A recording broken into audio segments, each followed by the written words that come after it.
I am ready, and my vignette today, in keeping with my guest, is Liverpool Memories number 2. I might have read it before, I'm not sure. There were 4 of us, the Fab Four, only it was pre-Beatles time in bustling Liverpool.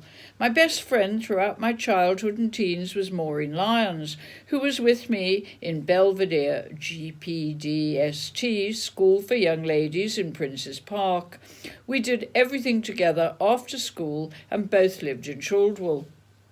We were inseparable with Carol Belin, who was also at Belvedere and whose Russian grandparents, who spoke Yiddish, lived in a big house on Queen's Drive where it intersected Walton Road. It was the first time I'd heard the language, as our family had been in England for 3 generations. Carol lived there with her father, a divorced doctor, and her uncle Stanley, also a doctor but a bachelor. Her mother had remarried and lived in London. I knew her mother via my mother that her father kept a mistress, Muriel, and had set her up in a hairdressing salon. My mother was one of her faithful clients every Friday without fail, and so I put 2 and 2 together. Carol's best friend, Estelle Irving, went to a different school and had an older Russian father and an attractive blonde younger mother, but I only met them once or twice because they did not live in the Jewish community area, which was Walton, Chaldwell, Gattaca and Allerton. However, the main synagogue was in Prince's Road in Toxteth, known as the Jungle, Liverpool 8. We Fab Four got on so well and went to weekly Sunday dances, jiving at the rundown community centre in Prince's Road, right opposite the beautiful Moorish and Gothic Grade 1 synagogue where my father was the secretary. I used to be taken to Cheder in the centre as a child to study Hebrew with Reverend Abinson, which I could only read, but only with the vowels. I had 2 left feet and could not jive or rock and roll to Bill Haley's groundbreaking 1955 Rock Around the Clock. I would sit like a wallflower, watching and waiting for Prince Charming or even a Jewish frog prince to miraculously appear and jive me away over the rainbow. I was 19 and I was inspired by Carol, chaperoned by her uncle Stanley, to spend a long weekend in the eternal city. I was so excited and impressed by the sophisticated city of Rome that I declared I was going to live there. While I was there eating my gelato from the Tre Scalini, I threw a coin into the nearby Trevi fountain and wished very hard. Well, I had seen the movie, 3 Coins in the Fountain. If you can dream it, you can do it, said Walt Disney, and I did. Italy was the fashionable destination to go on holiday in the 50s and 60s. First, I was taken on a motoring holiday by my parents to the Dolomites.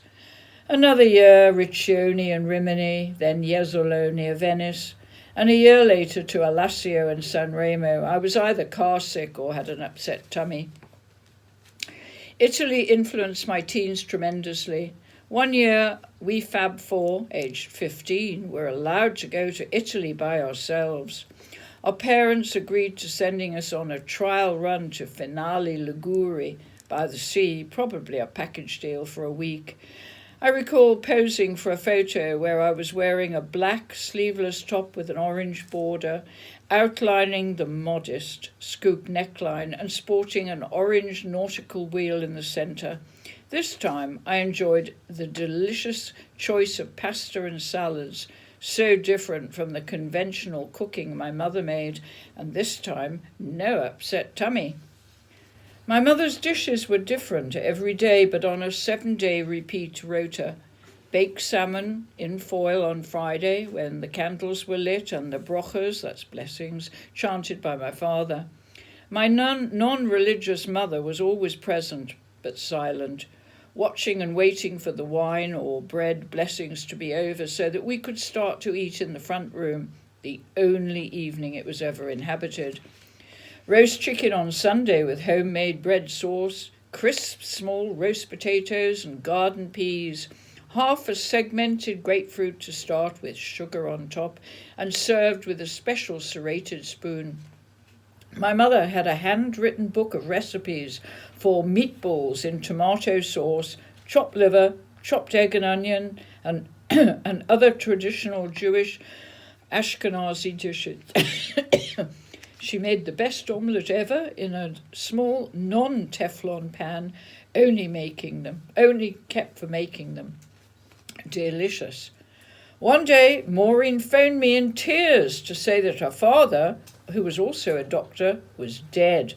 He was on the job with his mistress when he had a heart attack at the final moment, so it was an embarrassing scandal. Dr. Lyons must have led a double life, leaving his widow with 3 daughters and a house in Childwell, but no cash in the bank. What can one say at such a tender age? Poor Mrs. Lyons, a sour, miserable-looking woman, had to go out to work, being, of course, raised as a housewife and a mother, a sign of the times. Women were the homemakers. After that, a devastated Maureen had to look after Fiona and Sheila, her younger sisters, cooking and cleaning. She became fixated on marrying someone rich because she was used to the material things in life and didn't want to give them up. Suddenly, overnight, she had lost everything and was poor. I recall she went to New Orleans for Carnival to see some distant relatives. Anyway, she didn't come back with a rich husband. In those days, there was not much choice for a girl who was not an academic like Maureen and myself, for that matter. Nursing, teacher training college, librarianship, or becoming a housewife and a mother. No advice on more fulfilling careers. No University of Life for provincial liverbirds such as myself. No parental guidance. Either I had to learn the hard way. We all went our different ways at 19. Estelle went to Manchester University to study personal management, and encouraged me to leave home and join her, which I did. Later, she would marry and move to Blackpool. Carol defied her father, who banished her to London because she fell in love with John, who was not Jewish. John immediately up sticks and moved to London because they couldn't live without each other. The good doctor changed his mind after John converted and underwent circumcision for the love of his daughter, a hypocrite who had a non-Jewish mistress. After moving to London in search of a husband, Maureen did marry a rude, portly Jewish-American banker living in London, and it turned out had a house 5 minutes away from mine.